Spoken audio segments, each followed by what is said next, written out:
everybody. Happy New Year. First Sunday in 2016. I just love the variety of worship that we can enjoy. I don't always hear a five-piece brass band.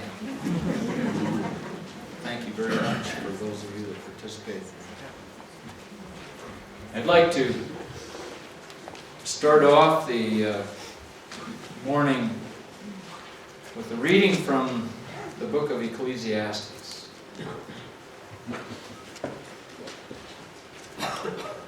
That which has been is that which will be, and that which has been done is that which will be done. So there is nothing new under the sun. Is there anything of which one might say, see, this is new? Already it has existed for ages, which were before us. There is no remembrance of earlier things, and also of the later things which will occur. There will be for them no remembrance among those who will come later still. In our text today in 1 Timothy, I'm kind of reminded of the words of Yogi Berra. What we have here is a bad case of deja vu all over again. Well, let's pray. Lord, I thank you for the constancy and the truth of your word. How you've given us eternal truth that we can base our lives on.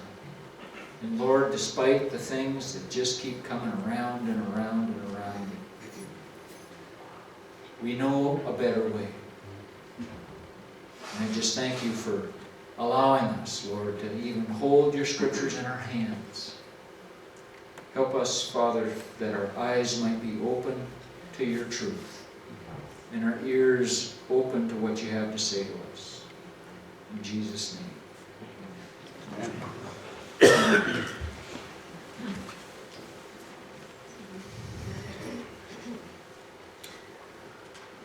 Well, it didn't take long for Satan to enact a strategy to oppose the gospel. There was both an outward expression of that strategy and the root of that strategy. And although the outward expression has changed faces over the years, the root has remained the same.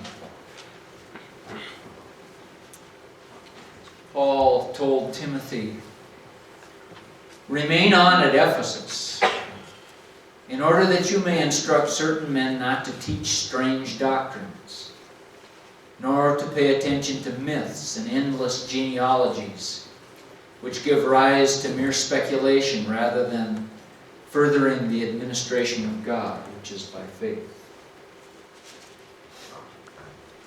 The outward expression of those early days at the church of Ephesus was the beginnings of this movement that we have learned to call Gnosticism. Gnosticism attempted to explain the thorny issue of evil in the style and context of Jewish mythology. In its essence, Gnosticism tried to explain why and how a holy God could have allowed an unholy world to come into existence. The Gnostics explained it in terms of emanations. Something emanates from something else, like a vapor emanates from a pile of manure.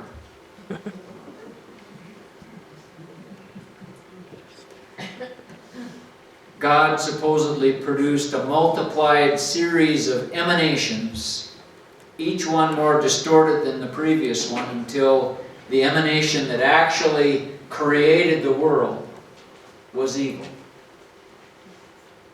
and the result being the creation of an evil world.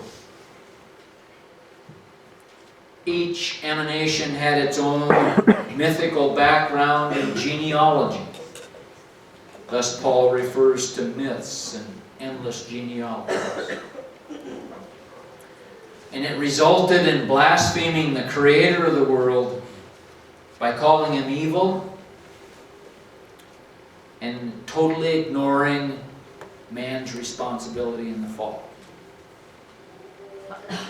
So Timothy was sent to Ephesus to command those who taught such things to knock it off. Quit doing that. Their stories and explanations only led people to doubt God, and they sidetracked the good work of God changing lives. This manner of teaching sounds strange to our ears. How would anyone believe such a thing? But the root of the expression that came to be called Gnosticism is not so strange. The face of it is strange. The root is not so strange. We deal with it today. The root is the problem of evil. Why did God allow this or that to happen? What possible explanation could we give? If God is all-powerful and all good, why does He allow evil to happen? Some religions, like Hinduism, deny that there's any difference between good and evil, so quit worrying about it. Others, like Islam, embrace the most horrible kinds of evil in order to accomplish the will of Allah.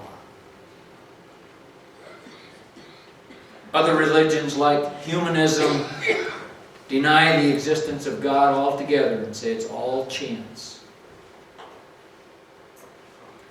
The face of Gnosticism has changed, but the root has not changed. We still deal with the age-old question: where did evil come from? Why did God allow these things? Why did He allow the fall? Why did He allow Satan to turn from the truth and cause such misery upon mankind? Why is a Hitler or a Mao or a Stalin allowed to murder untold millions of people? And it gets personal. It gets very, very personal. Why does an Amy George, missionary mother of 4, get brain cancer? Why does a Shelby get severe aplastic anemia and cancer? Why do bad things happen to good people? Why do bad things happen to our children and our grandchildren? An example from the Scriptures is found in the book of Job. Job demanded an explanation from God for all his troubles and miseries. Job had no idea of God's conversation with Satan. And he never did find out. All he knew was that he had lost everything. Even his children. All 9 of them. And Job wanted his day in court. He wanted to face God and demand an explanation of why. He didn't deserve all this. It wasn't fair. He was a righteous man. He'd lived a righteous life. He'd honored God in his life. Why had all this happened to him? And God in His mercy finally spoke to Job in the final chapters of Job. And He never did answer Job's question. Why has all this happened to me? And in most cases, God still doesn't answer questions like that. He keeps that to Himself. and He asks us to trust Him. And when we demand an answer and even concoct our own explanations, especially when we blame God for doing us evil, we run into trouble and sin and blasphemy on our own part. So knock it off. Don't do that. God calls us to trust. He will do His part to use all of those circumstances to make us like Christ, even though those circumstances may be a mystery to us. But using all those circumstances is His role, not ours.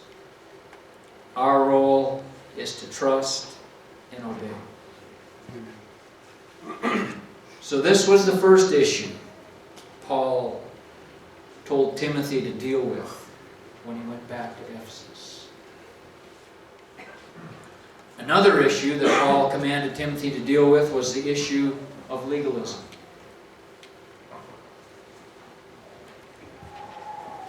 For some men, straying from these things, have turned aside to fruitless discussion, wanting to be teachers of the law, even though they do not understand either what they are saying or the matters about which they make confident assertions. But we know that the law is good if one uses it lawfully. Realizing the fact that the law is not made for a righteous man, but for those who are lawless and rebellious, for the ungodly and sinners, for the unholy and profane, for those who kill their fathers or mothers, for murderers and immoral men and homosexuals and kidnappers and liars and perjurers and whatever else is contrary to sound teaching, according to the glorious gospel of the blessed God with which I have been entrusted. The church was in the inevitable process of splitting from Judaism. It had to do that. And for the Jews who came to Christ, this separation was a sea change of the greatest proportions. For early Christians, it required them to move away from the default of rule and regulation and step into the great sea of grace. And we still struggle with that. And many, if not most, just don't get grace. Romans 5:2, speaking of Christ, through whom also we have obtained our introduction by faith into this grace in which we stand. Hear those words. We read them over way too fast. Through whom also we have obtained our introduction by faith into this grace in which we stand. Amen. Paul says, we know that the law is good if one uses it lawfully. Well, what is an unlawful use of the law? We call it legalism. Although we usually really don't know what we mean when we say that. Legalism is pervasive. Legalism is like this giant octopus. Think of an octopus with 50-mile arms. And it reaches in and touches everything. And it attaches itself to everything. How can I avoid its touch or its attachment? In the vein of Jeff Foxworthy, some of you are familiar with him. How do you know if you're a redneck? I won't get into any of those right here. Let me offer a half dozen suggestions of identifying the legalism when you see it, and then particularly when you begin to see its traces in your own life. When I use the rules to avoid doing what's right, then I know I'm a legalist. I think of the passage about Corban in Mark 7:11. You can look it up. When I use the rules as a substitute for character, then I know I'm a legalist. You might look at the passage in Matthew 23. In this case, verses 25 through 28. When I use the rules as a shortcut for spiritual maturity, then I know I'm a legalist. Look at verse 13 in that chapter. When I use the rules to sidestep trust, then I know I'm a legalist. Verses 16 to 22 in Matthew 23. When I use the rules as an excuse to avoid showing love, then I know I'm a legalist. Verse 23. When I use the rules as a substitute for being led by the Spirit, then I know I'm a legalist. Galatians 3.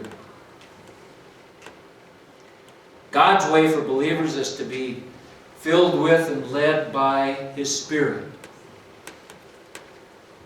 According to Romans 8, this is the very centerpiece of Christianity, the high point of Christian doctrine in the entire New Testament.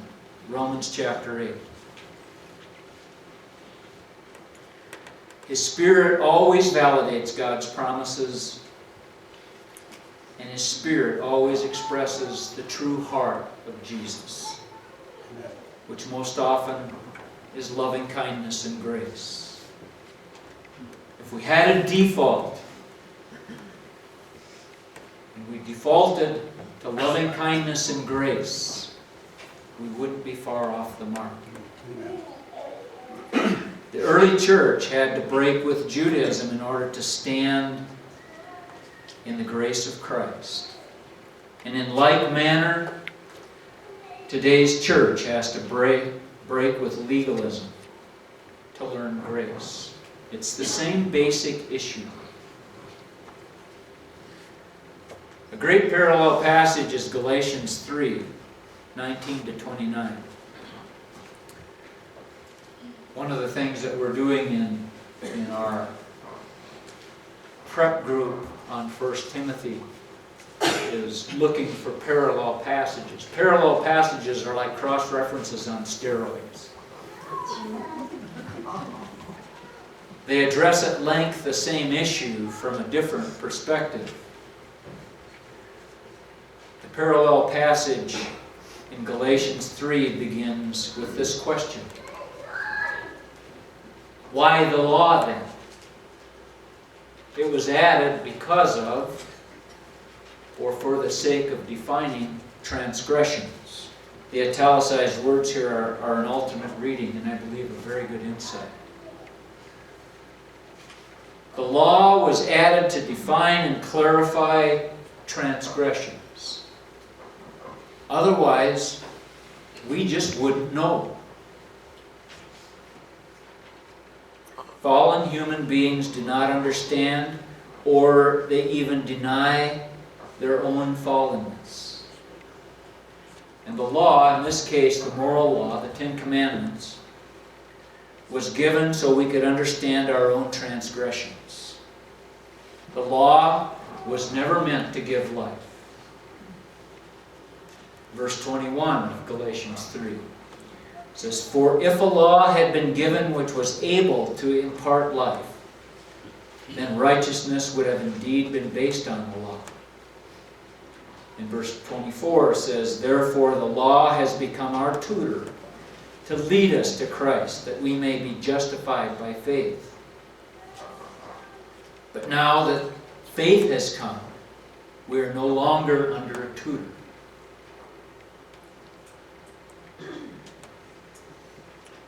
Romans 5:20 adds another perspective. "And the law came in that the transgression might increase." So the purpose of the law is to make us understand the nature and the extent of our transgressions. Its purpose is to reveal sin to us and in us. Even going to the extent of making us sin more and more and more until sin slaps us in the face. And we realize that our old way of life is hopelessly corrupted. And we need the Savior.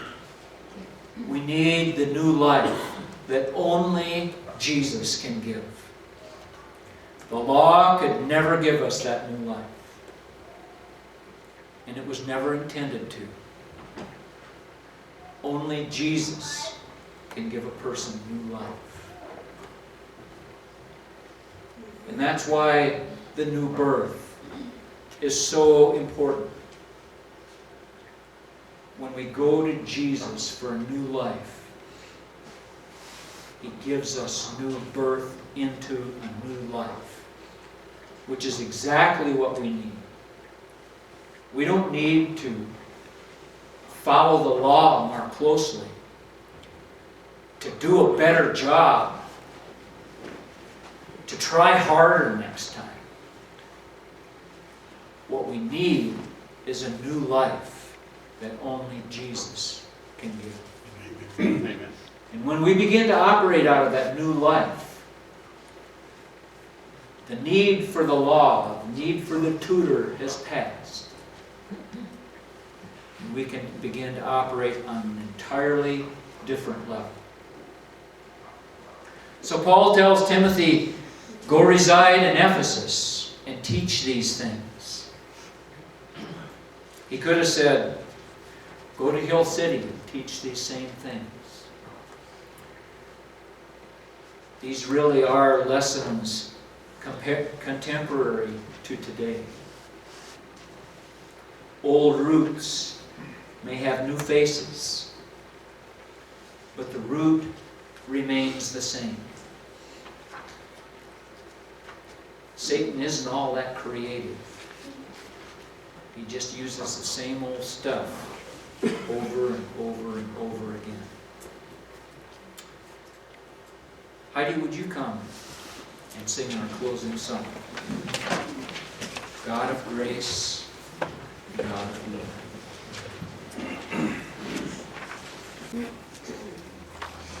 Here's another great parallel passage. Are you perplexed by the problem of evil? Do you find yourself doubting the goodness of God because bad things happen to good people, even those you love? And we know that God causes all things to work together for good to those who love God, to those who are called according to His purpose. For whom He foreknew, He also predestined to become conformed to the image of His Son, that He might be the firstborn among many brethren. Know one thing: God doesn't waste a single circumstance. He promises to use every circumstance in the life of His children to accomplish His great work of transformation and redemption, to the point where we can even exult in our tribulations, because we know that God has a plan. And even though we may not understand it, we can trust Him. You don't need to understand why. You do need to understand who, and to trust in our good God. Amen. Amen.